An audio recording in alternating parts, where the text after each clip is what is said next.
बघा, 3 जुलैला अंबरनाथ नगरपालिकेच्या सभागृहात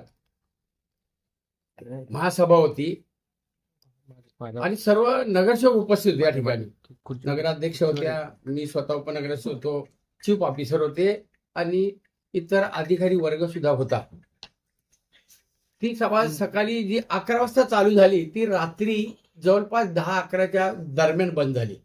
पण मधल्या कालामध्ये एक चर्चा चालू होती एका इंजिनियरच्या नावाने, मी त्याचं नाव घेत नाही, म्हणजे बिलं काढणं, भ्रष्टाचार करणं, वार्षिकमध्ये बिलं काढणं आणि त्याला वर्कआउट करून दिले, या विषयावर सभागृहामध्ये काही नगरसेवक त्यांना प्रश्न विचारत होते. त्यावेळेला मी हे शब्द वापरले की बाबा 10 वर्षानंतर इलेक्शन झालेले, 2015 नंतर इलेक्शन 2025 डिसेंबरला झालं. आता प्रत्येक वार्डामध्ये लोकप्रतिनिधी आहेत.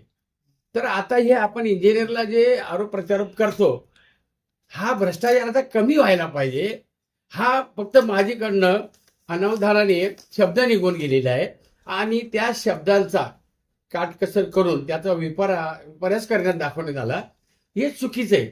मग तुम्ही जर बातमी दाखवता ती पूर्ण दाखवायला पाहिजे होती. माझं नाही बातमी दाखवायला, समजलं का? आणि ज्यांनी पण बातमी दाखवली ते असे का त्यांच्यावर 2022 का या कालामध्ये TV9नी त्यांना बडतर्फ करण्यात आलेले. एक वाढदिवसाचे औचित्य साधून आम्ही त्या ठिकाणी एक चेक दिला RTGSचा 55,000 रुपयाचा आणि 22 का 25 लॉटचे ते पैसे होते, पण ते दाखवण्यात आले 7 स्लॉटचा. आम्ही चौकशी ठेवून आणले गेली तिकडं.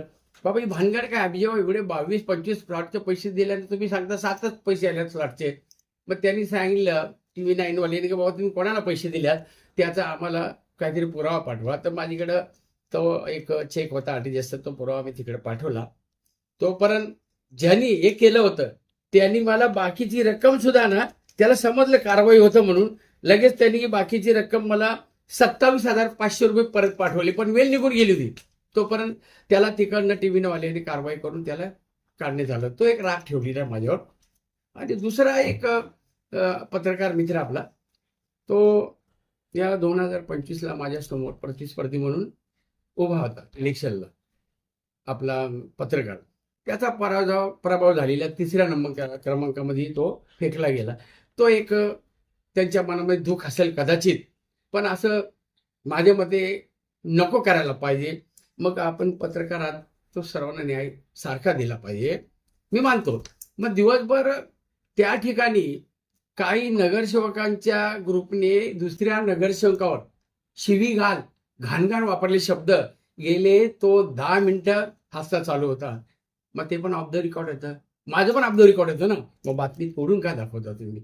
मग ते ज्यांनी शिव्या दिले, मारायला धावलं, मग ते का नाही दाखवलं? माझं दुःख एवढंच आहे, बाकी काय नाही. माझ्या शब्दाचा परत सांगतो, विपर्यास केली आहे त्यांनी.